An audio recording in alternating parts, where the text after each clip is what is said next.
నమస్తే, welcome to Raj news special drive. నేను Srikanth. సిజేపీ cockroach Janata party, ఈ పార్టీ పుట్టుక నుంచి ఈ రోజు వరకు పరిచయం అక్కర్లేని పేరు, ప్రత్యేకంగా చెప్పాల్సినటువంటి అవసరం లేదు. పోయిన తరం నుంచి ఈ తరం జనరేషన్ వరకు కూడా బొద్దింక అంటే ఈరోజు భయపడాల్సినటువంటి పరిస్థితి వస్తోంది. నథింగ్ బట్ యువతకు ప్రభుత్వాలు తల వంచుతున్నాయని చెప్పడంలో బొద్దింకలు, mean to say cockroach Janata party కీలకమైనటువంటి పాత్ర పోషించింది. ఒక సెటైరికల్గా ప్రారంభమైనటువంటి ఉద్యమం ఏకంగా ప్రభుత్వ పునాదుల్ని కదిలించే వరకు వెళ్తోంది. మే 16న కాక్రోచ్ జనతా పార్టీ ఒక ఇన్స్టాగ్రామ్ పేజ్గా మొదలై వితిన్ అవర్స్, కేవలం 90 గంటల్లోనే బీజేపీ ఆ తర్వాత కాంగ్రెస్ కంటే కూడా అత్యధిక ఫాలోవర్స్ని సంపాదించినటువంటి కాక్రోచ్ జనతా పార్టీ ఈరోజు క్షేత్రస్థాయిలో నిలదొక్కుకోగలదా అన్నటువంటి ప్రశ్నకు సమాధానంగా ధర్మేంద్ర ప్రధాన్ రాజీనామా వరకు కాక్రోచ్ జనతా పార్టీ అతి తక్కువ కాలంలోనే, మే, జూన్, జూలై 3 నెలల్లోనే ఒక ప్రధానమైనటువంటి ఒక పరిణామానికి కాక్రోచ్ జనతా పార్టీ కీలకంగా మారింది. ప్రభుత్వాన్ని ఒక్కసారిగా షేక్ చేసింది, ఢిల్లీ పీఠాన్ని గజగజ వణికించింది. అయితే ఈ కాక్రోచ్ జనతా పార్టీ వ్యూహాలు ఎట్లా ఉండబోతున్నాయి? ఢిల్లీ ఎపిసోడ్ తర్వాత పంజాబ్లో, కర్ణాటకలో, మిగతా అన్ని రాష్ట్రాల్లో కూడా ఇట్లాంటి పేపర్ లీకేజ్లకు సంబంధించినటువంటి అంశాలు బయటకు వస్తున్నాయి. వీటిపైన సిజేపీ పైన కూడా ఒత్తిడి పెరుగుతోంది. సో ఇట్లాంటి క్రమంలో గతంలో ఆమ్ ఆద్మీ కూడా ఇలాంటి ఒక ఉద్యమంతో, అన్నా హజారే ఉద్యమంతో పుట్టుకొచ్చింది. సో ఇక్కడ ఉద్యమానికి నాయకత్వం వహించేటువంటి ఒక సీనియర్ నాయకుడు లేకపోయినా కానీ, బట్ యువత ఆలోచన విధానానికి ప్రభుత్వాలు ఎట్లాగైనా తల వంచాల్సిందన్నటువంటి ఒక సిద్ధాంతానికి ఈరోజు ప్రస్తుతానికి భారత రాజకీయాలు మనం చూస్తున్నాం.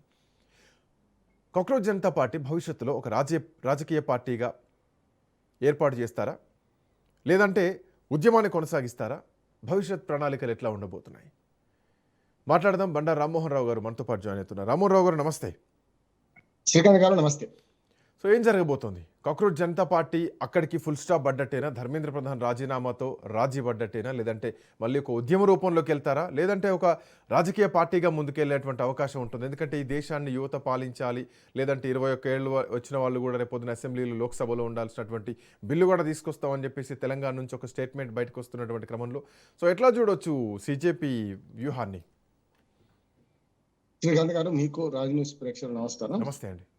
మొదటగా ప్రధాన రాజీనామా, దాంతో పాటు మనకు విద్యార్థులకు పరిహారం గురించి మాట్లాడడం, కేసులు ఎత్తివేయడం, ఇక్కడి వరకు సిజేపీ విజయంగా భావించాలి.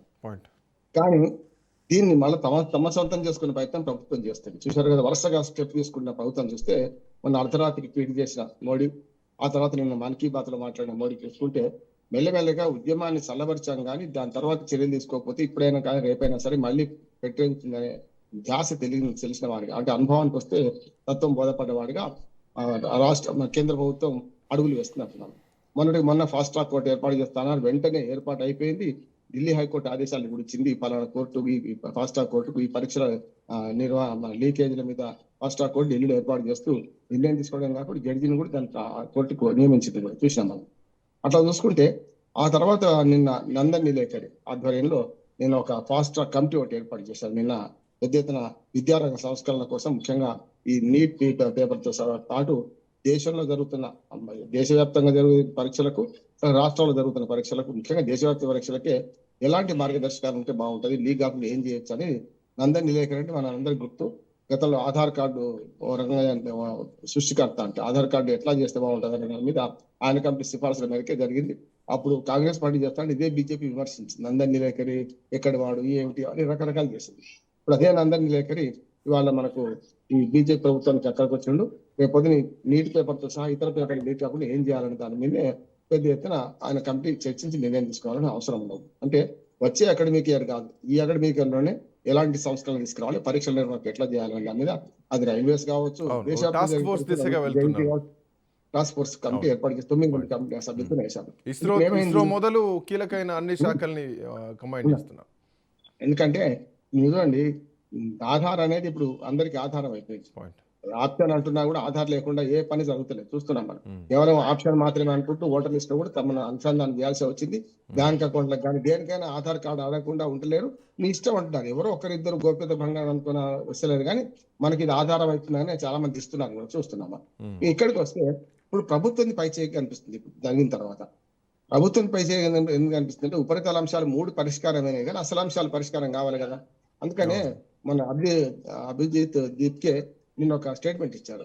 నాకు టైఫాయిడ్ వచ్చింది, ఏదైతే మనకు ఈ ఉద్యమంలో చాలా వానకు నాడడం ఎండకు ఎండడం ఇవన్నీ జరిగినాయి కదా, నాకు టైఫాయిడ్ వచ్చింది, అందుకని నేను ఎవరికి చెప్పకుండా ఇంటికి వెళ్ళిపోయినా, మళ్ళీ వస్తాను ఉద్యమంలో కనుక్కుంటూ రాజకీయ పార్టీగా సమస్య లేదు, ప్రసక్తి లేదు, తప్పక ఈ సంస్కరణ కోసం ప్రయత్నం చేస్తా. అది చిన్న స్థాయి ఎస్ఎస్ ఎగ్జామ్స్ మొదలుకొని పై స్థాయి దాకా ఎగ్జామ్స్ మాత్రమే కాదు విద్యారంగ సంస్కరణ కోసం ప్రయత్నం చేస్తారు. డైరెక్ట్ స్టేట్మెంట్ ఇచ్చారు. ఆయన కాకుండా దాస్ వాళ్ళ అధికార ప్రతినిధి కూడా అది అభిషేక్ దాస్ కూడా అదే అన్నారు. సార్ ఇందులో ఇంకా కొన్ని ఇదే మీరు అన్నట్టు అఫ్ కోర్స్ అభిజిత్ దీప్కే ఇంతవరకు వెంటనే పొలిటికల్ అనౌన్స్మెంట్ ఇవ్వకపోయి ఉండొచ్చు, బట్ భవిష్యత్తులో దేశం కోరుతోంది, యువత కోరుతోంది అన్న సంకేతాలు కూడా రావచ్చు. సో ఎవరి వ్యూహంలో వాళ్ళు ఉంటారు. బట్ పాయింట్ ఏంటంటే దేశంలో 750-800 పార్టీలు ఉన్నప్పటికీ ప్రజలంతా నిరాశతోటే ఉన్నారు. పార్టీలు వాళ్ళు ఎక్కడ తప్పు చేస్తున్నారో ఒకసారి ఆత్మపరిశీలన చేసుకోవాలి. ప్రస్తుతం ఒక ఉద్యమంగా ఉంది.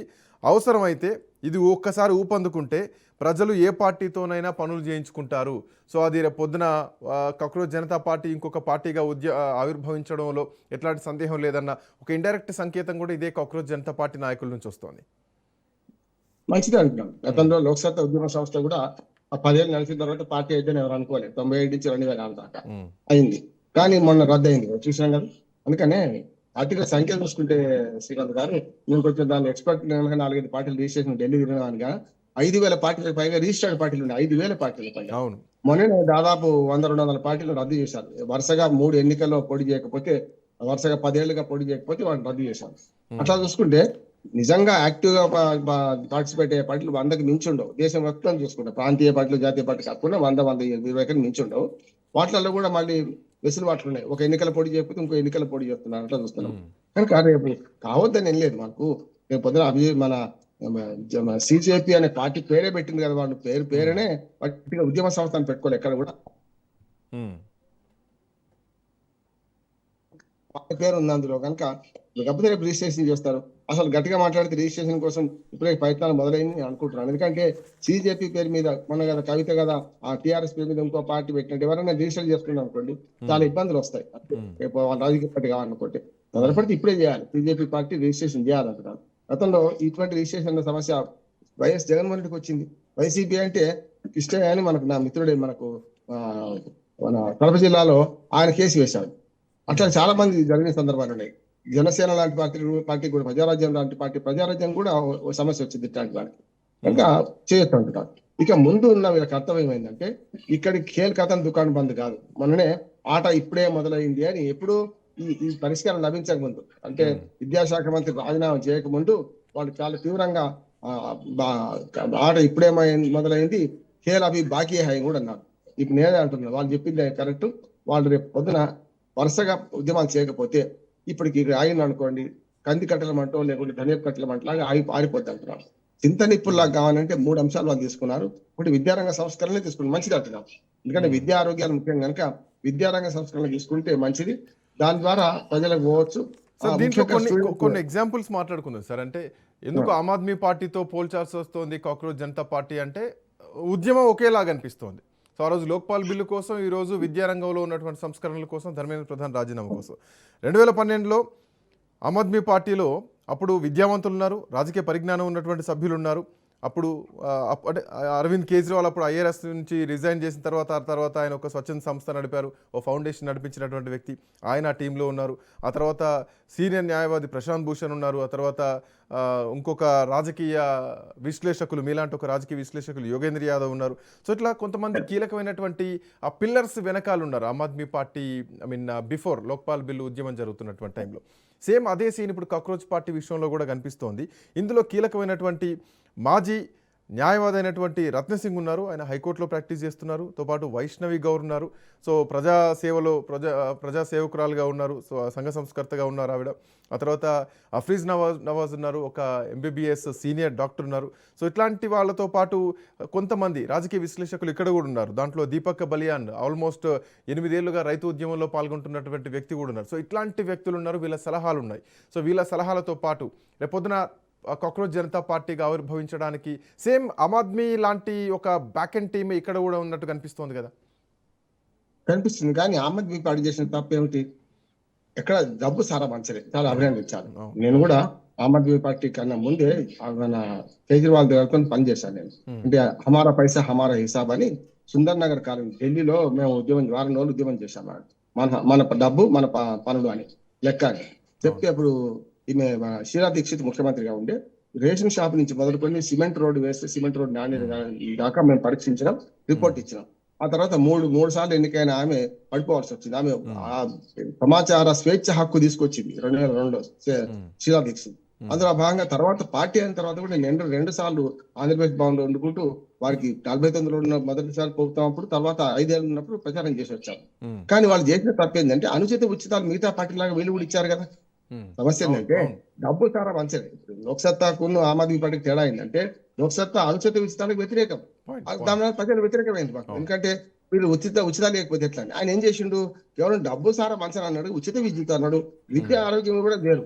ఉచిత విద్యుత్ తో పాటు అనేక రకాల హామీలు ఢిల్లీ ప్రజలకు ఇచ్చారు. వాళ్ళకంటే ఎక్కువ ఇచ్చిండు, కాంగ్రెస్ పార్టీ బీజేపీ కంటే ఎక్కువ ఇచ్చిండు. అది మన నష్టం చేసింది కదా. తిన్న రోజులు తిన్నారు, మళ్ళీ మన ఒక ఆరోపణ రాగానే పోయిండు. అది ఎందుకు ఆరోపణలు వచ్చినాయి అంటే ఒక రాజకీయ నాయకుడు కానీ నిలదొక్కోవాలంటే ఈ అవినీతి వ్యవస్థలో పూర్తిగా కూరుకుపోకుండా నిలదొక్కునే పరిస్థితి వచ్చింది కదా. అందులో భాగంగా ఆయన కూడా అయింది. నిక్కర కుంభకోణం కేసు ఎందుకు వచ్చింది? ఏదో ఒక దాని మీద వచ్చి కాలాహా అన్నట్టు నిప్పు లేకుండా పొగరాదు కదా. అందుకనే జరిగింది అంటున్నాను. ఆమ్ ఆద్మీ పార్టీ చేసిన పొరపాటు ఏంటంటే పార్టీ పెట్టడం తప్పు కాదు, పార్టీ పెట్టిన తర్వాత రెండోసారి గెలిచిన తర్వాత దాన్ని పక్కదారి పోయింది అంటున్నాను. చాలా ఘోరాలు నేను అనుకుంటున్నాను. ఇక మిగతా ఇప్పటికి వస్తే వీళ్ళు పార్టీగా పెట్టి నుంచి తెల్లారు ఏమైందంటే ఒక మాట వస్తుంది. మొట్టమొదటి లోక్సత్తా పార్టీ పెట్టినప్పుడు రోషయ్య గారు ఇట్లాగే రవీంద్ర భారతిలో ఒక ఉద్యమ సంస్థని కార్యక్రమం చేస్తే జేపీ గారు మా కులంలో కలిసారు కదా మీరు అన్నాడు. ఎవరు? జోరసయ్య గారు. జేపీ గారు అర్థం కాలేదు, ఆయన కులమైంది నా కులమైంది అనుకున్నట్టు. నేను చెప్పిన వేరే రామారావు గారు ఏంది అని అంటే నేను చెప్పానండి ఏమనంటే మా కులంలో రాజకీయ కులం సార్, మనం రాజకీయ కులంలో కలిసినాం అంటున్నారు రోషయ్య గారు అని చెప్పి స్వయంగా నేను అక్కడ ప్రత్యక్ష రాజకీయ పార్టీ అయిన తర్వాత మన మిత్రుడు మన శత్రువులు అవుతాం. స్పష్టంగా నేను లోక్సత్తా 25 ఏళ్ళు పనిచేసిన అనుభవం చెప్తున్నాను. నిన్నటి దాకా లోక్సత్తా బళా అన్నాడు. మా ఓటు బ్యాంకు చీలిపోతానని ఏం చేస్తారు వాళ్ళు? ఏదో ఒక అపవాదేస్తారు, కులం పెడతారు, మతం పెడతారు, రకరకాల ఆరోపణలు చేస్తూనే ఉంటారు. వీళ్ళ స్వార్థంతో వచ్చింది అంటారు. కనుక రాజకీయ పార్టీ అయింది, ఆ పోటీలో తట్టుకోవాలి కదా. అభిజిత్ మిత్య మంచి మాట ఏమన్నాడు, మేము పార్టీ కామన్నాడు కదా. గతంలో లోక్సత్తా అదే పొరపాటు, ఉద్యమ సంస్థ దాన్ని వాడుకొని లోక్సత్తా పేరు పార్టీ పేరు కూడా అది. ఒకవేళ పార్టీ కాకపోతే ఇక ఈ ప్రయాణం అన్ని రాష్ట్రాలకు పోతుంది అనుకోవాలా? నెక్స్ట్ ఇక ఉత్తరప్రదేశ్కేనా? ఎందుకంటే యోగి ఆదిత్యనాథ్ కూడా ఇప్పటికే కౌంటర్స్ ఇస్తున్నారు, మీ దగ్గర పేపర్ లీకేజ్లు ఆపకపోతే నెక్స్ట్ బొద్దింకలు ఉత్తరప్రదేశ్ కూడా చూసుకుపోయేటువంటి. సో బీజేపీ పాలిత ప్రాంతాలని టార్గెట్ చేస్తున్నట్టు స్పష్టంగా కనిపిస్తోంది కదా. సో ఎక్కడెక్కడ లీకేజ్లు ఉంటాయి అన్ని రాష్ట్రాలకు బొద్దింకలు వచ్చి చొరబడితే ఒక్కసారి లోపలికి వెళ్తే అంత ఈజీగా బయటికి రావన్నది అన్ని రాష్ట్రాలకు వస్తుంది కదా.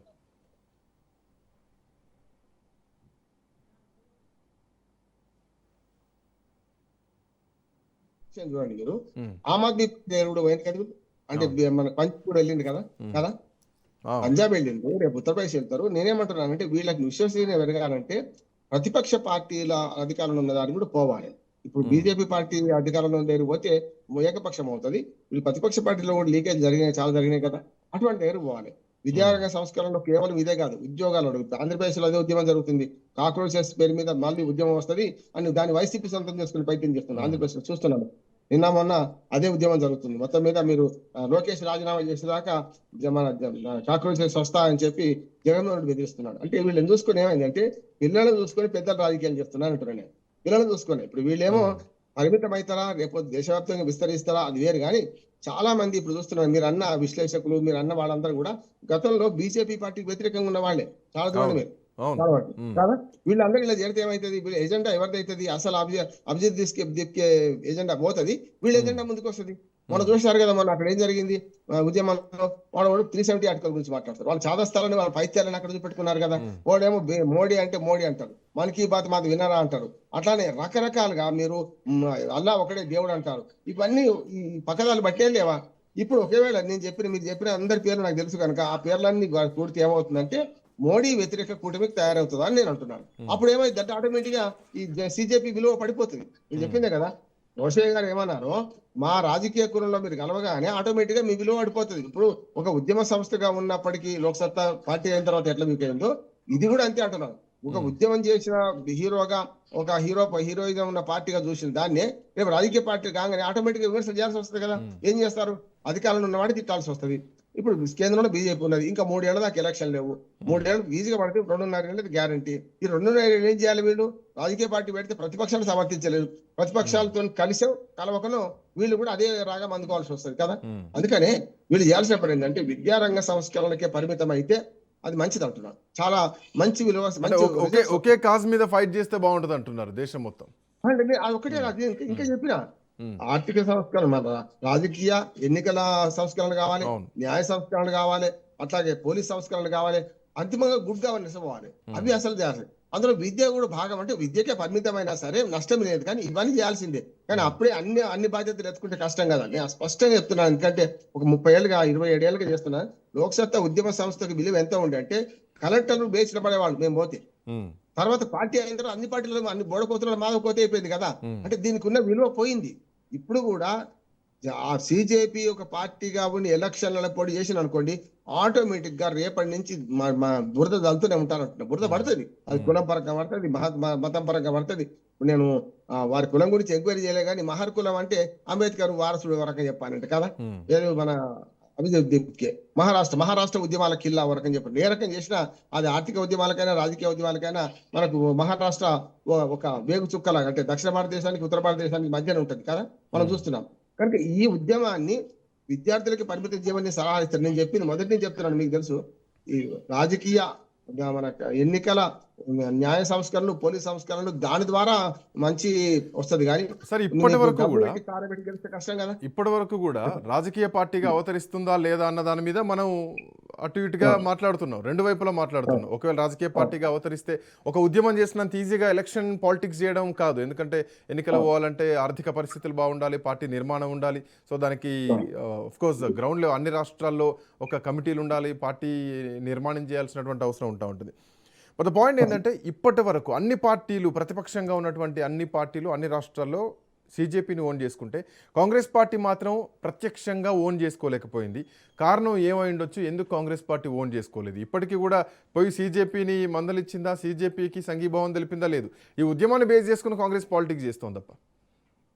అన్ని సాంప్రదాయ రాజకీయ పార్టీలు, నేను సారా పార్టీలు అంటాను, అందరు డబ్బులు పెట్టి సారా పెట్టి గెలిచే పార్టీలు ఏవి కూడా సిజేపీని సొంతం చేసుకోవు.